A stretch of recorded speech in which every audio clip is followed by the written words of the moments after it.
अस्सलामुअलैकुम, welcome to news आई। मैं हूं अब्सा कोमल। 2-3 दिन से मुल्क भर में जो सूरत हाल बनी हुई है वो आप सबके सामने है। तहरीक लब्बैक ने मुख्तलिफ शहरों में एहतजाज किया, मुल्क की आम शाहराएं बंद की, पुलिस एहलकारों को तशद्दुद का निशाना बनाया, सरकारी अमलाक को नुकसान पहुंचाया। आज उससे आगे बढ़कर बहुत सारी चीजें हुई। इस सारी सूरत हाल में हुकूमत ने एक अहम फैसला किया है और वजीर दाखिला शेख रशीद ने तहरीक लब्बैक पाकिस्तान पर पाबंदी का आज एक प्रेस कॉन्फ्रेंस के जरिए ऐलान किया और इसकी मंजूरी बाद में काबीना से ली जाएगी। हम जानने की कोशिश करेंगे कि ये मामलात यहां तक कैसे पहुंचे और इसके बाद आगे क्या हो सकता है।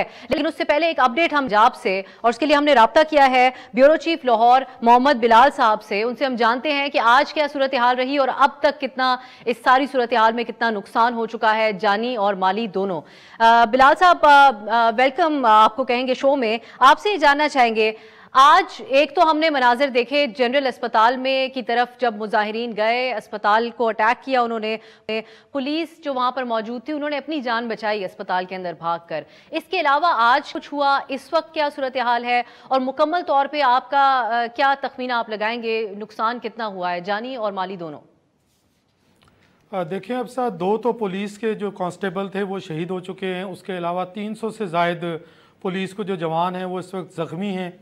ये मामला तब शुरू हुआ जब वज़ीर दाखिला शेख रशीद जो थे वो आए पंजाब में। उन्होंने लाहौर में वज़ीर आला पंजाब उस्मान बुज़दार से मुलाकात की दोपहर के टाइम, और शाम के वक्त हमने अचानक देखा कि जो TLP के चीफ़ थे उनको अरेस्ट कर लिया जाता है। उसके बाद ये तमाम मामलात जो होता है वो बिगड़ना, सूरत हाल जो थी अमन अमान की वो ख़राब होना शुरू हो गई। और उसके बाद हमने देखा कि जिस तरह पब्लिक प्रॉपर्टी को डैमेज किया गया, रोड्स जो थी उनको ब्लॉक कर दिया गया। पहले दिन जिस दिन ये तमाम मामला शुरू हुआ है तो उस दिन तो यहाँ पर लाहौर में कुछ ऐसी शायराएँ थी जहाँ पर लोगों ने रात अपनी गाड़ियों में ही सोकर गुजारी। उसके बाद कल भी दिन भर यही सिलसिला चलता रहा। आज हम देख रहे हैं कि अगरचे कुछ सूरत हाल में बेहतरी आई है, लेकिन उसके बावजूद अभी भी अमन अमान की सूरत हाल काफ़ी मकामात पर जो है वो बेहतर नहीं है। आज का जो एक अफसोसनाक वाक़या वो आपने अभी जिक्र किया कि जनरल हॉस्पिटल में हमने देखा कि किस तरह एक मॉब गया और उसने एमरजेंसी में घुसने की कोशिश की। बेसिकली कुछ पुलिस के जवान थे जिनको वहाँ पर टारगेट किया गया। जवानों ने अपनी जान बचाने के लिए वो जनरल हॉस्पिटल में एंटर हुए और ये तमाम मॉब जो है फिर इससे भी जनरल हॉस्पिटल में जाने की कोशिश की। तो बज़ाहिर अगर हम देखें तो गुज़श्ता 2 रोज़ से तो हमें बिल्कुल यहाँ पर सूबाई गवर्नमेंट की किसी किस्म की कोई रिट नज़र नहीं आ रही थी। जो लोग थे यहाँ पर जो अपनी गाड़ियों में फंसे हुए थे वो भी काफ़ी ज़्यादा परेशान थे। किसी को कुछ समझ नहीं आ रही थी कि किस तरह स्टेट जो है उनको हेल्प करेगी, किसी को रेस्क्यू करेगी। तो अब आज अलबत्ता कुछ सूरत हाल बेहतर होना ज़रूर शुरू हुई है, लेकिन इस वक्त भी लाहौर में काफ़ी ज़्यादा ऐसे मकामात हैं जो अब भी ब्लॉक किए गए हैं। मोटरवेज अगरचे कनेक्ट कर दी गई है, दोबारा लाहौर इस्लामाबाद मोटरवे भी ओपन कर दी गई है, लोग जो है उस पर सफ़र कर सकते हैं, लेकिन उसके बावजूद कुछ मकामात अब भी यहाँ पर बंद हैं।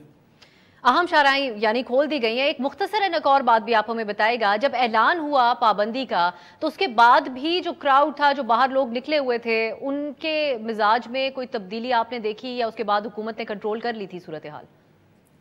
देखिए, अब सूरत हाल जो है वो अब कुछ आहिस्ता आहिस्ता जो है वो कंट्रोल होती जा रही है। लेकिन जिस तरह मैंने जिक्र किया कि पहले जिस तरह ये मामला शुरू हुआ था, अगर आपने तहरीके जो लब्बैक थी उसके सरबरा को गिरफ्तार करना था तो गवर्नमेंट के पास एक बी प्लान भी होना चाहिए था कि अगर इस तरह का रिएक्शन आता है तो फिर किस तरीके से इसको हैंडल किया जाएगा। हमने देखा कि उस तरह का कोई प्लान हमें नज़र नहीं आया, इवन कोई कोऑर्डिनेटेड एफर्ट नहीं थी। पुलिस के जवान जो थे वो जब उन्होंने कंट्रोल करने की कोशिश की तो क्योंकि उनके नंबर कम थे, यहाँ पर हमने देखा कि काफ़ी बड़ी तादाद में लोग जो है वो बाहर निकले हुए थे, एहतजाज कर रहे थे उस मजहबी जमात के। उन्होंने टारगेट किया और पुलिस के जवान जो थे उसमें जख्मी भी हुए। दो लोग जो थे वो जान की बाजी भी हार गए। लेकिन अब भी हम देखते हैं तो उस तरह की कोऑर्डिनेटेड एफर्ट हमें नज़र नहीं आई कि अगर एक एक्शन लिया जा रहा था तो फिर उसको हमने देखा था कि उसको प्रीएम्प्ट भी किया जाना चाहिए था, लेकिन प्रीएम्प्ट किया गया और उसी वजह से हमने देखा कि जानी नुकसान भी हुआ है और उसके अलावा पब्लिक प्रॉपर्टी भी डैमेज हुई है। आज हॉस्पिटल तक को टारगेट किया गया। बिलाल साहब, एक और चीज़ भी हमने देखी कुछ मनाजिर के अंदर, जहां अस्पताल भरे हुए थे जख्मी पुलिस एहलकारों के साथ, तो कोई कंफर्मेशन है कि कितने पुलिस एहलकार जख्मी हुए? देखिए, पंजाब पुलिस का तो अब तक ये कहना है कि 300 से ज़ायद, तकरीबन 340 से ज़ायद जो पंजाब पुलिस के जवान हैं वो ज़ख्मी हुए हैं। कुछ हॉस्पिटलाइज हैं, कुछ को जो है वो फर्स्ट एड देकर उसके बाद हॉस्पिटल से घर भेज दिया गया है। उसके अलावा 2 जो कांस्टेबल्स थे वो अब तक उनकी कन्फर्मेशन हो चुकी है कि वो शहीद हुए इस तमाम जो जब से ये ऑपरेशन शुरू हुआ उसके बाद से। जी, बहुत बहुत शुक्रिया आपके वक्त का मोहम्मद बिलाल साहब। हम बात करेंगे एक ब्रेक के बाद।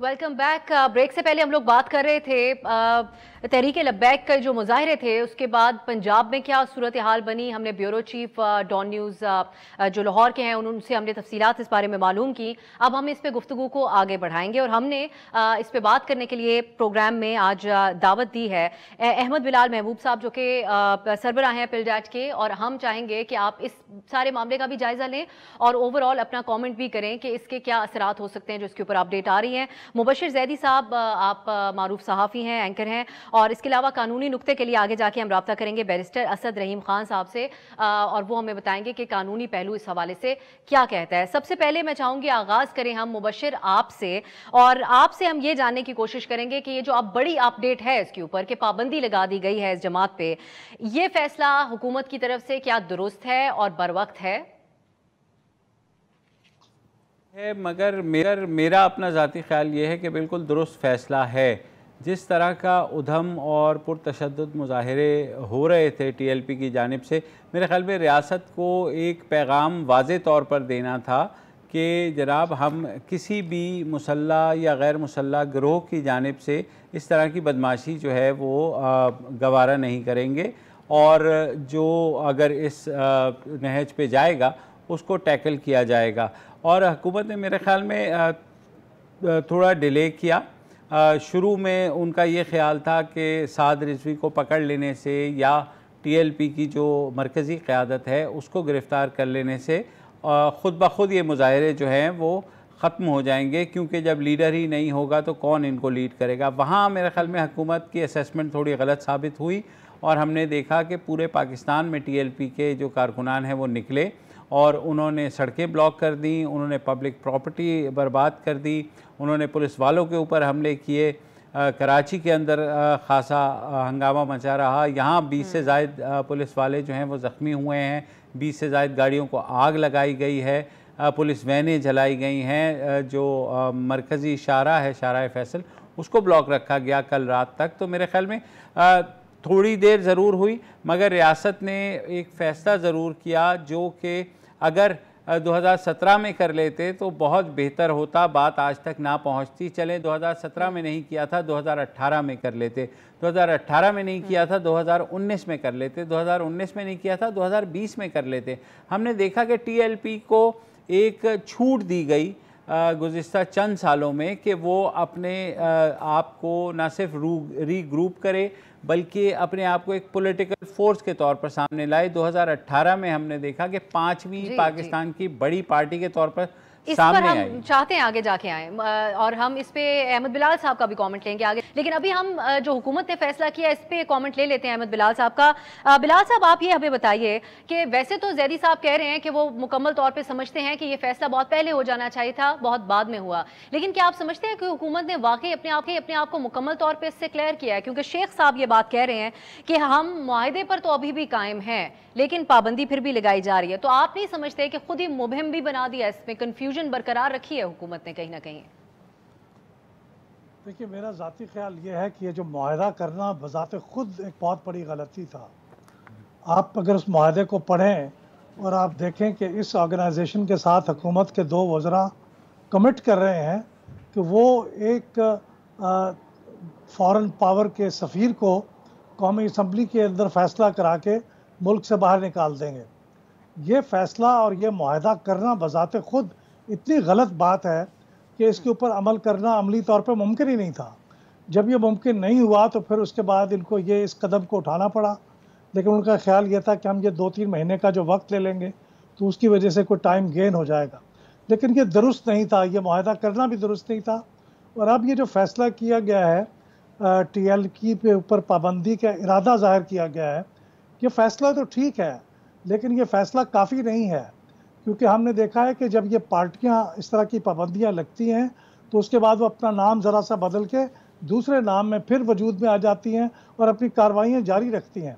तो असल में ये जो सोर्स है ख़राबी का कि कुछ लोग मुसलसल ये तबलीग कर रहे हैं, लोगों को प्रोवोक कर रहे हैं कि आप कानून को अपने हाथ में ले सकते हैं, आप फैसला कर सकते हैं कि इस मुल्क के अंदर दीन का मुजरिम कौन है और उनको फिर आप सज़ा भी दे सकते हैं।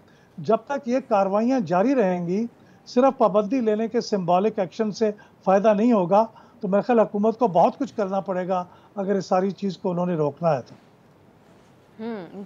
मुबशिर साहब, आप भी इस पे कमेंट कर दें, जो कि बुनियादी सवाल भी है जो बिलाल साहब भी बात कर रहे हैं। क्या इस पर जवाब तलबी नहीं होनी चाहिए कि खारजा पॉलिसी से रिलेटेड मामले के ऊपर एक दस्तावेज के ऊपर दस्तखत कर ही कैसे दिए गए हुकूमत की तरफ से? बिल्कुल होनी चाहिए। अफसा, इस बारे में तो कोई दो राय हैं ही नहीं कि देखिए, हुकूमत एक तरफ कहती है कि हम मुसल्ला गिरोह से डिक्टेशन नहीं लेंगे, दूसरा उसी मुसल्ला गिरोह के साथ जाकर के आप मुआहिदा कर रहे हैं, तो ये तो सेल्फ कॉन्ट्रडिक्शन हो गई ना आपकी। तो आपने जो ये मुआहिदा किया, जैसे अमर बिलाल साहब ने खूब कहा कि बिल्कुल ये मुआहिदा करना ही गलत था।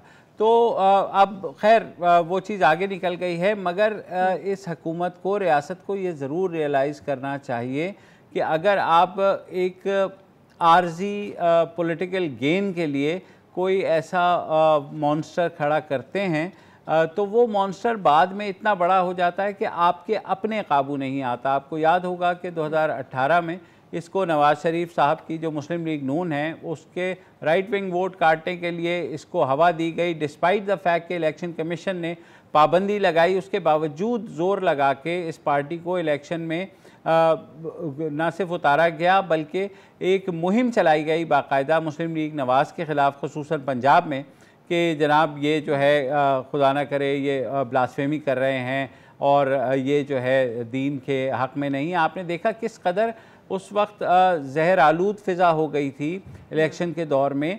तो जब रियासत ने इस चीज़ को ख़ुद हवा दी तो मेरे ख्याल में रियासत अब अगर वापस ले रही है, बिल्कुल देर आए दुरुस्त आए, मगर जैदी साहब ये रियलाइजेशन के तहत हो रहा है वापस, या फिर जो हालात बन गए और कंट्रोल से बाहर हो गए उसकी वजह से हो रहा है? देखिए, हालात कंट्रोल हुए हैं। मैं जैसे कहा कि उन्होंने एक मॉन्स्टर खुद क्रिएट किया, वो मॉन्स्टर इतना बड़ा हो गया कि उनके काबू में नहीं आया। फिर उन्होंने अब फैसला किया है कि इसको जो है हमें जिन को वापस बोतल में बंद करना है, मगर हमारा माजी का रिकॉर्ड जिनों को वापस बोतल में बंद करने का इतना बुरा है कि बार बार आवाज़ें उठ रही हैं कि क्या ये बैन जो है इस पर हुकूमत यू टर्न नहीं लेगी, क्या जो केसेस बनाए गए हैं 2000 से ज़ायद लोगों के ऊपर, क्या वो वापस नहीं होंगे? अगर कोई नया मुआहिदा हो जाता है तो फिर रियासत कहाँ खड़ी होगी? तो ये बहुत से सवालात बाकी हैं अभी। जी अहमद बिलाल साहब, हम चाहेंगे आप तफसीली तौर पे इस बात को पे भी बात करें कि ये जो जमात है इसकी सियासी प्रेजेंस तो मौजूद है, उसको मद्देनज़र रखते हुए फिर आगे किस नौयत के चैलेंजेस आ सकते हैं, इस ओवरऑल इसके ऊपर आपका क्या कमेंट होगा? देखिए, जो बुनियादी चैलेंज है वो हमारी स्टेट के इरादे का चैलेंज है, उसकी विल का चैलेंज है। अगर रियासत सिर्फ सियासी मसलहतों के तहत बाज़ात इनके साथ कंप्रोमाइज़ करेगी और फिर वक्ती तौर पे कुछ कह के फिर पीछे हटेगी तो इसके नतीजे में चैलेंज बड़ा बन के सामने आएगा। माजी के मुकाबले में जो मसाइल थे उनसे कहीं ज़्यादा आगे हमें पेश आएंगे। लेकिन अगर इन्होंने वाकई मामले को सीरियसली डील करना है तो फिर उसका तरीका यही है कि अब इस बारे में कोई ढील ना दें और इस मामले में कोई कंप्रोमाइज़ ना करें, और जो कानून सही रास्ता है, जिस तरह से जो इस मामले को डील करने के लिए कानून का रास्ता इख्तियार करें, सियासत का रास्ता इख्तियार ना करें, क्योंकि ये सियासी मसला नहीं था, ये लॉ एंड ऑर्डर का मसला था। सियासी तरीके से जो इन्होंने हल करने की कोशिश की थी उसके नतीजे में ख़राबी हुई। फिर दूसरी बात यह भी हुई कि इन्होंने पुलिस को गैर मुसल्ला करके इस मॉब के आगे डाल दिया। ये मेरे ख्याल पॉलिसी को भी रिव्यू करना चाहिए। ये तो दुरुस्त है कि हम नहीं चाहते कि मुजाहिरीन जो हैं उनका नुकसान हो और बड़े तादाद में लोग की अमवात हों, लेकिन हम ये भी नहीं चाहते कि पुलिस बेबस होके इन लोगों के सामने खड़ी हो। हमने जो मनाजिर पिछले 2 दिनों में देखे हैं टेलीविज़न के ऊपर, उसके नतीजे में रियासत बिल्कुल रेडिक्यूल होकर रह गई है और पुलिस का और सारे रियासती इदारों का कोई मकाम बाकी नहीं रहा है। तो मेरे ख्याल में ये पॉलिसी भी रिव्यू करने वाली है कि आपने पुलिस को जब डिप्लॉय करना है तो आप उनको पहले ट्रेन करें कि मॉब्स को कैसे हैंडल करना है और फिर उनको किस तरह से इक्विप होना चाहिए। आप इस तरह से बेबस करके उनको फेंक दें कि आप उनको लिंच कर दें पूरी दुनिया को। ये तो बहुत ही तकलीफ दह बात थी। मैं समझता हूँ हुकूमत की पॉलिसी मुख्तलिफ पॉइंट्स के ऊपर इंतहाई गलत रही है, उसे इनको अब बदलना चाहिए। इसको बदलना चाहिए। बहुत अहम पॉइंट आपने उठाया है और यही अब जेरे बहस भी आना चाहिए मामला कि पुलिस जो कि फ्रंट लाइन पर मौजूद थी लेकिन बगैर किसी तैयारी के उनको क्यों इतना कॉन्फिडेंटली आगे कर दिया जाता है और इसके क्या असरात मुरतब हो सकते हैं आने वाले वक्तों में, ये हम एक ब्रेक के बाद डिस्कस करेंगे। हमारे साथ रहिए।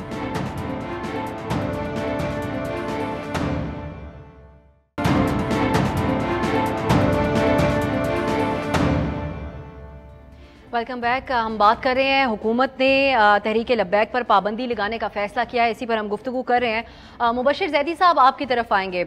आप हमें ये बताइए कि ये जो तंजीम है या जमात है ये इलेक्शन कमीशन में रजिस्टर्ड हैं, जिस तरीके से जिस अंदाज में ये एहतजाज करते हैं ये पहली बार नहीं हो रहा, पूरी कौम देख चुकी है इससे पहले वो कि उनका अंदाज क्या होता है।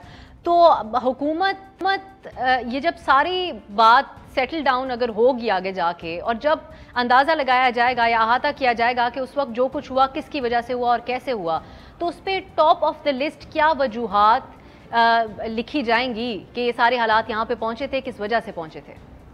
देखिए, मेरे ख्याल में अगर उसका अहाता तो जस्टिस काजी फ़ाइज़ ईसा ने फैज़ाबाद धरने की अपने जजमेंट में बड़ी हद तक कर लिया है और उसके अंदर उन्होंने बड़ी तफसील से वजूहात लिखी हैं कि क्या वजह हुई है कि टीएलपी को जो है किस तरह से उसका राइज़ हुआ, किस किस ने उन्हें सपोर्ट किया, जिसके बाद हमने देखा कि कुछ हुकूमती इदारे भी कुछ सियासी जमातें भी वो गईं उस फैसले के ख़िलाफ़ अदालत में। तो खुल्लम खुल्ला लिखा हुआ है कि शेख रशीद साहब जो हैं वो उन्होंने सपोर्ट किया टीएलपी को। आज वो बैठ कर के अलबत्ता वो उस चीज़ को डिनाई कर रहे हैं। इजाज़ुल हक साहब ने किया, वो जस्टिस काजी फ़ाइज़ ईसा की जो फैज़ाबाद धरने की रिपोर्ट है उसमें सब कुछ लिखा हुआ है साफ साफ।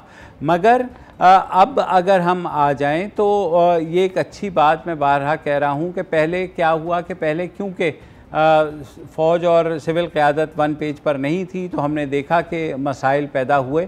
मगर इस बार जो है एफ़र्ट जो है उसके अंदर बेशक डिलेड सही लेकिन एक कन्विक्शन ज़रूर मुझे नज़र आ रही है और उम्मीद यही की जा रही है कि कम से कम जो है इस बार कि रियासत अपनी न सिर्फ रेट कायम करेगी बल्कि ये इंश्योर करेगी कि मुस्तक़बिल में कोई ऐसा मुसल्ला गिरोह खड़ा होकर के इतना पावरफुल ना हो जाए कि वो अगले ही चंद माह बाद या चंद सालों बाद वो रियासत के सामने आकर के खड़ा हो जाए और उसके रेट को चैलेंज करना शुरू हो जाए। दूसरी बात जो है सबसे इम्पॉर्टेंट इसमें ये थी कि टीएलपी जो है इटसेल्फ आप देखिए कि उसको किस तरह से प्रमोट कराया गया। इलेक्शन कमीशन ने उसको मना कर दिया रजिस्ट्रेशन का, फिर दोबारा से कोर्ट के ऑर्डर्स के तौर पर उसको वो दोबारा उसको रजिस्टर कराया गया। बहुत सी ऐसी चीज़ें हैं जो कि ज़ाहिर है हम तारीख़ अपनी हमारी इतनी तल्ख़ है कि हम बहुत सी चीज़ें निकाल सकते हैं, मगर ये वक्त सिर्फ उस चीज़ का है जिसकी तरफ सब इशारा कर रहे हैं कि बैन के बाद क्या रियासत क्या हुकूमत खड़ी रहेगी। बिल्कुल जी जी जैसा हमें गुफ्तगू में भी इनफैक्ट हमें आगे के ऊपर रखना चाहिए इसको। हम अहमद बिलाल साहब से इसी तनाजुर में सवाल पूछते हैं। बिलाल साहब आप बताइए, वन पेज वाली सिचुएशन अब मुख्तलिफ है, जैसे मुबशिर जैदी साहब ने बात की, तो आप समझते हैं कि इस बार कोई मुस्तकिल हल निकाल लिया जाएगा इस सिचुएशन का, और फिर क्या ये कैसे इंश्योर किया जाएगा कि आगे जाके इस तरीके से कोई इकदाम ना उठाए, यही तंजीम कहीं नाम बदल के किसी और तरीके से सामने ना आए इस अंदाज में? देखिए, यह तो रियासत को विजिलेंट रहना पड़ेगा। माजी की बदकिस्मती से मिसालें हमें यही बताती हैं कि रियासत मुस्तकिल मिजाज नहीं रहती। वो एक एक्शन ले लेती है, फिर जब थोड़ा सा दबाव पड़ता है या कुछ सियासी मसलियतें सामने आती हैं तो फिर वो चीज़ों के ऊपर कंप्रोमाइज़ कर लेते हैं। अभी भी इन्होंने ऐसे किया, बार बार ये वाक़या हुआ और हर दफ़ा इन्होंने समझौते किए और फिर समझौते करने के बाद फिर उससे पीछे हटे, फिर नया समझौता किया। तो हमें इस बात का डर यह है कि आइंदा भी कहीं ऐसे ना हो, और अगर ये ऐसा करेंगे तो इसके वही नताइज सामने आएंगे जो इस वक्त सामने आ चुके हैं। तो अभी हमें इससे सबक सीखना चाहिए। मेरे ख्याल में माजी में ये सियासी फ़ायदा उठाने के लिए पार्टी को सपोर्ट किया गया। अब हमें शेख रशीद साहब बता रहे थे कि जो लोग इनको माली डोनेशंस देते हैं उनकी भी तहकीकात की रही है, वो भी करना चाहिए। उसकी भी तहकीकात होनी चाहिए। और जो तमाम लोग जो उनको किसी न किसी दर्जे में सपोर्ट करते हैं उनके ख़िलाफ़ कार्रवाई का आगाज़ होना चाहिए।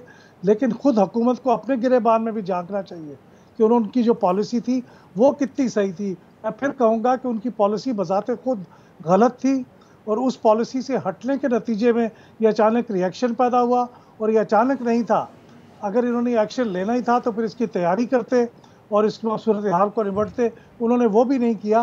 तो अगर गलतियों की फ़हरिस्त बनाई जाए तो इस पर हमारी हुकूमत या रियासत की गलतियों की फ़हरिस्त ज़्यादा तवील है बनिस्बत किसी एक ग्रुप के या दूसरे ग्रुप के। तो मेरे ख्याल में हुकूमत को खुद अपने आप को दुरुस्त करना चाहिए और अपनी पॉलिसी को सही करना चाहिए। अफसा, एक चीज़ मैं सिर्फ ऐड कर दूं कि मुझे शर्म आ रही है कि हमारे वज़ीर आज़म से लेकर के निचले लेवल तक किसी को इतनी तौफीक नहीं हुई कि वो जो पुलिस एहलकार शहीद हुए हैं बेचारे, कि उनके घर जा कर के उनके अहले खाना को कम से कम ये तसल्ली तो दे दें कि हाँ, रियासत जो है वो आपके इन शुहदा के पीछे खड़ी है। पुलिस को जिस तरह से बेयारो मददगार छोड़ा गया और उनको क्लियर इंस्ट्रक्शंस तक नहीं दी गई कि क्या करना था, तो मेरे ख्याल में पहले तो यहाँ से शुरू करें ना कि कम से कम जब तक आप उन शहीदों को जा कर के उनके ओन नहीं करेंगे, रियासत ओन नहीं करेगी। माजी में हमने देखा कि वज़ीर आज़म भी गए,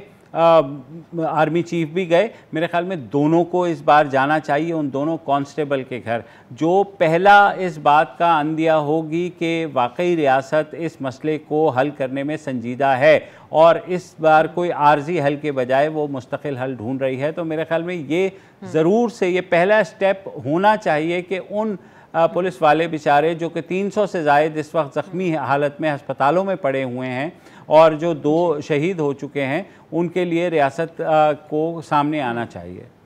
और बहुत से तरीक़ाकार होते हैं कि सरकारी सतह पर उनकी जो खिदमात हैं उसको एक्नॉलेज किया जाए, क्योंकि बदकिस्मती के साथ हमारी पुलिस हमेशा से रिश्वत लेने का, करप्ट होने के यही इल्ज़ामात सुनती आ रही है। तो इस वक्त मौका ज़रूर है उनको मुराल उनका हाई करने के लिए। मुबशिर साहब, आप इस बात पे भी कमेंट कीजिए कि हुकूमतें तो बदलती रहती हैं, तो इस तरह की सिचुएशन से निमटने के लिए आप समझते हैं कि एक तरीक़ाकार बना लेना चाहिए। आज जब हुकूमत अपोजिशन को ये कह रही है कि जो कंट्रोवर्शियल मामलात होते हैं, मुतनाज़ मामलात होते हैं, हम पीटीआई की हुकूमत इस अपोजिशन के साथ एक साथ बैठने को भी तैयार हैं। अगर अपोजिशन की पार्टीज की आपस में नहीं बनती तो अलग अलग उनसे बात करने को भी तैयार हैं। आप समझते हैं इस मामले के ऊपर लगे हाथों मिलजुल कर कोई अपनी पोजीशन वाजे कर देनी चाहिए अपोजिशन जमातों को भी हुकूमत के सामने?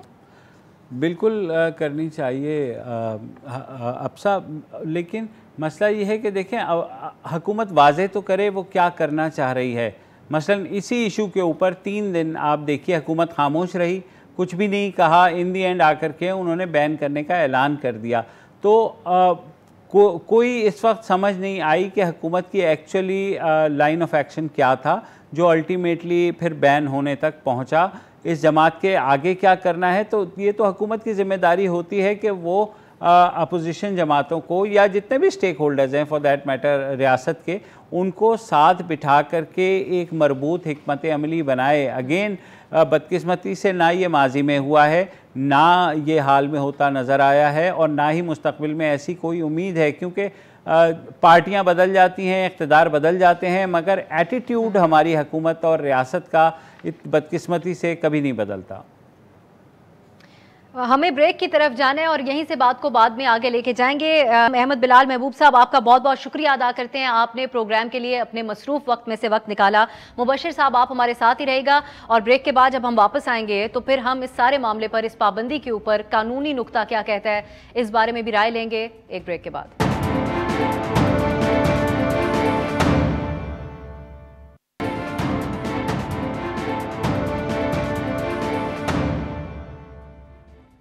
ब्रेक के बाद खुशामदीद। हम गुफ्तगू कर रहे हैं, हुकूमत की तरफ से फैसला किया गया है तहरीक लब्बैक पर पाबंदी लगाने का और अब हम कानूनी नुक्ता भी हासिल करेंगे। उसके लिए हमने दावत दी है बैरिस्टर असद रहीम खान, जिनको आप टीवी पर भी देखते हैं, डॉन पर अपना प्रोग्राम भी करते हैं, कानूनी एक्सपर्ट हैं। आपसे हम ये कमेंट लेना चाहेंगे असद कि जब हमें आगाज़ में तो आप ये बताइए कि जब किसी तंजीम को कलअदम करार दिया जाता है तो वो क्या ग्राउंड्स होते हैं उसके पीछे? अब ये जो फैसला हुकूमत ने किया है, इसके मुताबिक इससे मुतालिक कानून क्या कहता है, और आखिर में ये भी बताएगा कि क्या इसको चैलेंज किया जा सकता है इस फैसले को? जी बहुत शुक्रिया अफसा साहिबा। शेख रशीद साहब के बयान से ऐसा ही वाज़े हो रहा है कि एंटी टेररिज्म एक्ट जो 1997 का इंसदाद दहशतगर्दी का कानून है, उसके तहत और सेक्शन 11B के तहत तहरीक लब्बैक को कलादम करार दिया जा रहा है। अब जो आपका पहला सवाल था कि इसमें क्या किन बुनियादों पर आप इस तरह प्रोहिबिशन कर सकते हैं, जो 11B हमें बताता है वो यही है कि अगर दहशत गर्दी में कोई तंजीम मुलव्वस हो तो उस बुनियाद पे उसको कलादम करार दिया जा सकता है, और अगर कोई और दहशत गर्द या कलादम तंजीम उसको कंट्रोल कर रही हो तो उस वजह से भी उसको बैन किया जा सकता है। अब क्योंकि आप इसको एंटी टेररिज्म एक्ट के तहत कर रहे हैं, इसका मतलब ये है कि हुकूमत वक्त आइन के आर्टिकल 17 से हट के तहरीक लब्बैक को एक दहशत गर्द तंजीम तस्वर करती है, एक सियासी जमात नहीं, जिसको अगर बैन करना होता तो उसको अनलॉफुल करार दे के अदालत उज़्मा में आपको रेफरेंस भेजना पड़ता, जो कि हमने देखा माजी में 70 की दहाई में जुल्फ़िकार अली भुट्टो साहब की हुकूमत ने किया था नेशनल अवामी पार्टी के साथ। तो जो आपका दूसरा सवाल है उसके साथ यही बात जुड़ी हुई है कि तहरीक लब्बैक के लोग इसको इन्हीं बुनियादों पर चैलेंज कर सकते हैं कि हम एक सियासी जमात हैं, इलेक्शन कमीशन ऑफ पाकिस्तान ने हमें मंजूर किया है, हम 2018 के इंतखाबात में हमें भरपूर वोट मिला है, और उस वजह से आर्टिकल 17 के तहत जो हमारे बुनियादी हकूक हैं उनको महफूज रखना चाहिए। जी अच्छा, और ये भी बताएगा कि इनको जब बैन किया जाता है तो जो एग्जिस्टिंग केसेस हैं इनके ऊपर पहले से, वो वैसे ही चलेंगे या उनमें भी कुछ चेंजेस आएंगे फिर आगे जाके? जी बिल्कुल वैसे ही चलेंगे, और ये शायद अफसोस से कहना होता है कि पिछले जितने भी मुआहदे करते चले आ रहे हैं तहरीक लब्बैक के साथ 2017 के बाद से, उसमें हमेशा ये एक नुमाया शिक होती थी कि तमाम लीडरान के खिलाफ जो भी केसेस थे उनको प्रोसिक्यूट करना छोड़ दें। ना सिर्फ वो केसेस उसी सिंत में चलते रहेंगे, लेकिन साथ में अब उन पे काफ़ी ज़्यादा संजीदा दहशत गर्दी के चार्जेस फॉलो हो सकते हैं, और उन FIRs में इन्हीं शिकों का इजाफा भी किया जा सकता है। असद, हम चाहेंगे आपकी मौजूदगी का फायदा उठाते हुए एक और भी आपसे चीज पूछ लें। इससे पहले हम ये देखते आए हैं कि किसी तंजीमों पर अगर पाबंदी लगती है, उनको कलअदम करार दिया जाता है, तो वो बाद में अपना नाम बदल कर ऑपरेट करते रहे। एग्जांपल्स हमारे सामने हैं। तो कानून में ऐसा क्या सुकम है कि नाम बदल कर वही तंजीम दोबारा काम करने लग जाए? जी वो 11B में ही दिया हुआ है, और इसी मसले की रोशनी में इस तरह की तरामीम लाए गए ताकि आप इसको, ये जो एक लूप होल है, इसको भी प्लग कर दें। अगर आप 11B पढ़ेंगी अफसा साहिबा तो उसमें ये भी दिया हुआ है कि अगर कोई तंजीमें बराह रास्त या इनडायरेक्टली ऐसी तंजीमों को कंट्रोल कर रही हैं और खुद उनको कलादम करार दिया गया है, तो जो सब्सिडियरी वाली जमात होगी, जो दूसरी जमात होगी, उसको भी कलादम करार दिया जा सकता है। और 11B में सिर्फ इस वजह से तरमीम लाई गई थी ताकि आप कोई नए नाम के जरिए वही जो बैंड किस्म की एक्टिविटीज हैं, इश्तियाल फैलाना है, दहशतगर्दी में मुलव्वस होना है, उनको इस तरह कंटिन्यू ना कर सकें। अच्छा असद, मेरा एक सवाल है आपसे छोटा सा, अगर आप ये जो बैन करने का, जैसे अफसा ने भी कहा, ये जाकर के हायर कोर्ट्स में अगर चैलेंज होता है, आपके ख्याल में सस्टेन कर पाएगा कि एक ऐसी जमात को बैन, दहशतगर्द करार देना जिसको इलेक्शन कमीशन ने खुद एक सियासी जमात का इलेक्शन लड़ने का लाइसेंस दिया हो? आपके ख्याल में सस्टेनेबल है? मुबश्शिर साहब बहुत अच्छा सवाल है, और आपने काफ़ी हद तक फंसाया भी है। जो आपका अपना कोर्ट रिपोर्टिंग का तजर्बा है वो भी वाज़ेह होता है इसी सवाल से। सिर्फ माजी में अगर आप देखें तो जमात इस्लामी को 1960 की दहाई में अयूब खान की रेजीम ने कलादम करार दिया था और उसको चैलेंज किया गया था, और अदालत उज़्मा ने जस्टिस कॉर्नेलियस साहब की सरबराही में कहा कि ये उनके बुनियादी हकूक़ की खिलाफ वर्जी है और नेचुरल जस्टिस के असूलों की खिलाफ वर्जी है, और उस वजह से जमात इस्लामी को कलादम करार देने का जो फैसला था उसको ओवरटर्न कर दिया गया। लेकिन उसी अदालत उज़्मा ने 70 की दहाई में कहा कि नेशनल अवामी पार्टी दहशतगर्द एक्टिविटीज़ में मुलव्वस थी और कलादम करार देने का फैसला अपहोल्ड किया, और नेशनल अवामी पार्टी एक बार फिर कभी कौमी सतह पर कामयाब ना हो सकी। तो माजी में हमारे पास दोनों अतराफ प्रेसिडेंट तो हैं, और इस तरह का चैलेंज अगर आप आर्टिकल 17 के तहत करें तो मेंटेनेबल तो होगा, लेकिन जो आपका सवाल है कि सस्टेनेबल होगा कि नहीं, वो मुबश्शिर साहब देखना होगा। ये वक्त ही बताएगा। बिल्कुल ठीक है, बहुत बहुत शुक्रिया आपका बैरिस्टर असद रहीम और जैदी साहब, आप दोनों का प्रोग्राम में शिरकत के लिए बहुत बहुत शुक्रिया।